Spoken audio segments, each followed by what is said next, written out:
নবী সাল্লাল্লাহু আলাইহি সাল্লাম আবু তালেবকে কালেমা পড়াবার জন্য কি পরিমাণ কাঁদছে, চেষ্টা করছে।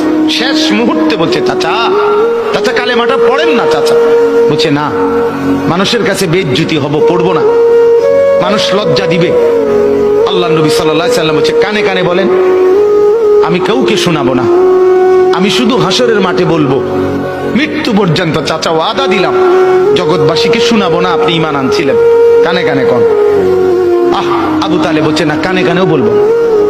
এবার নবী বলে চোখের পানি ফেলতে ফেলতে, চাচা এমনও কইতেন না তো, ঠিক আছে চাচা, আমি কালেমাটা পড়ি, আপনি শুধু ঠোঁটটা নাড়েন, আপনি শুধু ঠোঁটটা নাড়বেন, আমি হাসরের দিন বলবো, মাওলা আমার চাচা কালেমা পড়ছিল এজন্য ঠোঁট নাড়ছে, এর সুযোগ দেন। চাচা বলছে না না না, আমি ঠোঁটও নাড়বো না। আল্লাহ নবী তখন অঝরে কাঁদতেছিলেন আর চোখের পানি ফেলে বললেন, চাচা আপনি জাহান্নামের আগুনে জ্বলবেন, আমি সইব কেমন? আবু তালেব নাফরমান তখন কি বলছে জানেন? আন্নারু খায়রুম মিনাল আর। মুহাম্মদ, মানুষের কাছে লজ্জা পাওয়ার চাইতে আগুনে জ্বলা অনেক ভালো। বাপ, নিজেদের জিন্দেগিতে একবার ভাইবা দেখেন, আমিও ভাবি আপনিও ভাবেন এমন আচরণ আমার মধ্যে আছে কিনা। 3 দিন ধরে যে বাড়িতে মেয়ের বিয়েতে, ছেলের বিয়েতে যে ডেকসেট বাজাইলেন, কারে খুশি করার জন্য? হ্যাঁ, 1 লক্ষ টাকার গেট, এরপরে গায়ে হলুদের এই নগ্ন অনুষ্ঠান কার জন্য করলেন?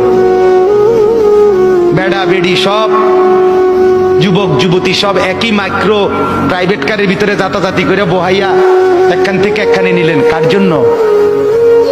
পুরা প্যান্ডেলের ভিতরে একসাথে বেড়া বেড়ি একত্রে খায়, নাচে, গায়, ফুর্তি করে, কার জন্য?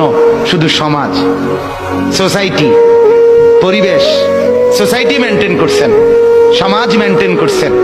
ছেলেরা চাইছে, মেয়েরা চাইছে, বাচ্চারা চাইছে, এতে হেতে চাইছে, তো মালিক তিনি কি চাইছিল? ওনার কথা মনে হয় নাই? রাসূল সাল্লাল্লাহু আলাইহি সাল্লাম, তার কথা মনে হয় নাই? বলেন, কিয়ামতের দিন নবী সাল্লাল্লাহু আলাইহি ওয়াসাল্লামের কাছে কোরআনে আছে, ফাকাইফা ইযা জিনা মিন কুল্লি উম্মাতিন বিশাহীদ ওয়া জিনা বিকা আলা হাউলা'i শাহীদা। নবীকে বলছে আল্লাহ, বন্ধু আপনার উম্মতের প্রত্যেকের আমলনামা আমি আপনার হাতে দেখাবো, আপনার হাতে, আপনার সামনে পেশ করব, আপনি দেখে কথা বলবেন আমার কাছে।